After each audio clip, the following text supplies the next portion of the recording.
Hello guys, আসসালামু আলাইকুম। Welcome back to my channel Rupanti diaries. আশা করি আপনারা সবাই ভালো আছেন। আপনাদের দোয়া এবং আল্লাহর অশেষ রহমতে আলহামদুলিল্লাহ আমি ভালো আছি।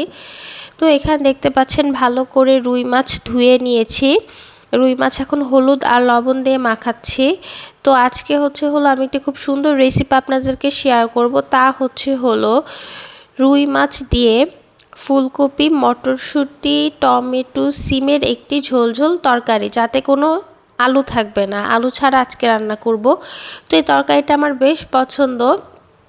তো সাথেই থাকুন আর দেখতে থাকুন। আর যারা নতুনরা আছেন অবশ্যই রান্নাটি ফলো করবেন এবং খুবই অল্প মশলায়, ঘরোয়া মশলায় কিভাবে সুস্বাদু একটি শীতের সবজি দিয়ে মাছের তরকারি রান্না করা যায় তা সকল কিছুই আপনাদেরকে শেয়ার করব। আর সকল প্রসেসগুলো ভালোভাবে ফলো করুন।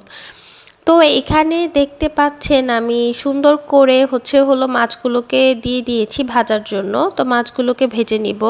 আর কত বড় একটা ফুলকপি দেখতে পেলেন। তো ফুলকপিটাকে এখন আমি কেটে নিব।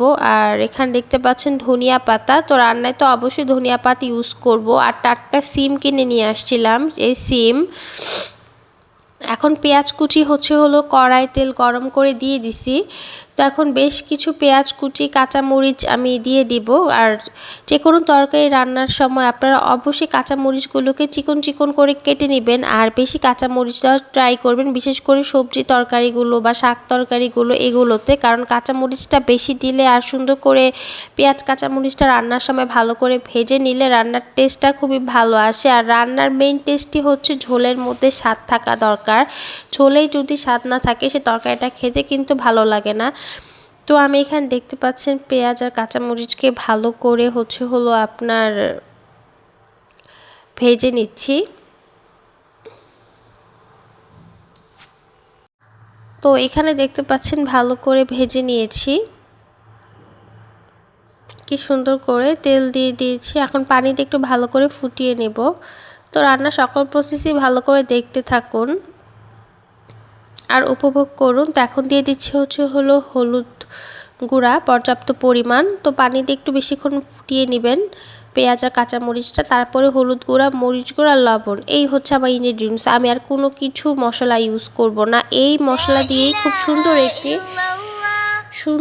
সবজি আপনারা রান্না করতে পারবেন শীতের মধ্যে মাছ দিয়ে। তো আমার এই তরকারিটা অনেক পছন্দ। আর দেখতে পাচ্ছেন কি সুন্দর একটি কালার চলে আসছে তরকারির মধ্যে। তো সাথে থাকুন, উপভোগ করুন কিভাবে কি করি। তো আপনাদেরকে এখন একটু গান গেয়ে শোনাই।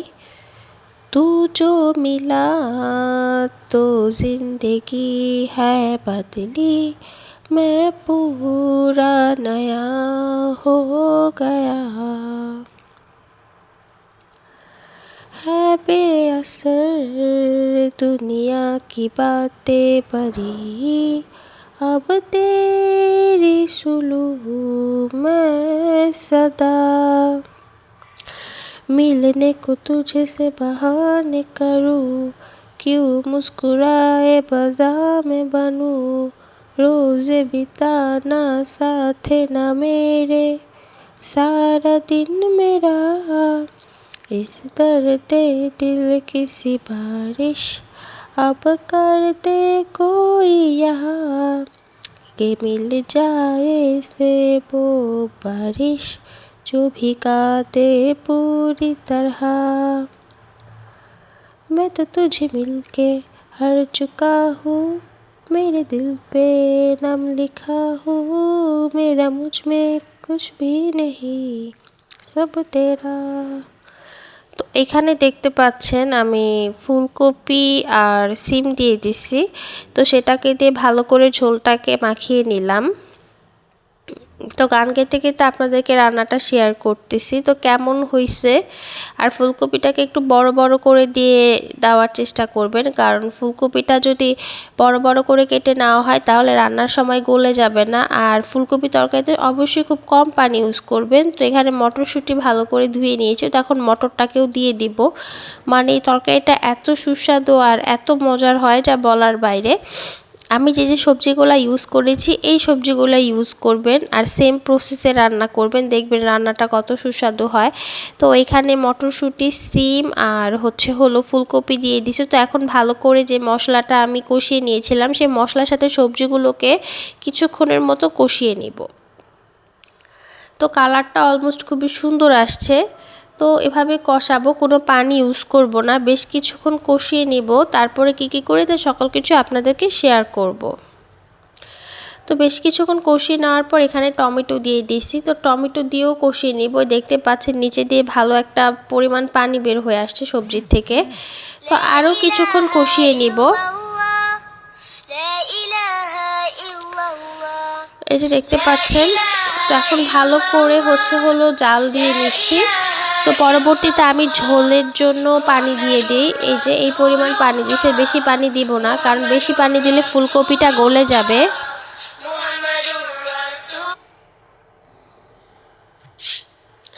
তো এখানে দেখতে পাচ্ছেন ধনিয়া পাতাকে আমি ধুয়ে নিয়েছি। এখন ধনিয়া পাতাগুলোকে দিয়ে দিব মাছ দেওয়ার আগে, কারণ ধনিয়া পাতার একটা ফ্লেভার আছে। তো সে কারণেই আমি মাছটা দেওয়ার আগে ধনিয়া পাতাটা দিয়ে দিলাম। তো এখন সকল কিছুর সাথে ধনিয়া পাতাটা আমি ভালো করে মিক্সিং করে নিলাম। দেখতে পাচ্ছেন, তো আরও কিছুক্ষণ একটু জ্বালাবো। তো জ্বালানোর পরে মাছগুলোকে আমি দিয়ে দিব। আর তরকারিটা দেখেই তো আপনারা বুঝতে পারতেছেন কতটা সুস্বাদু আর কতটা মজাদার আর ইয়াম্মি হয়েছে। আর যারা আপনারা ফুলকপিকে সবজি হিসেবে পছন্দ করেন তারা অবশ্যই ফুলকপি, মটরশুঁটি আর সিমের এই তরকারিটা খাবেন। তো এখানে দিয়ে দিয়েছি। তো ভালো থাকুন, সুস্থ থাকুন।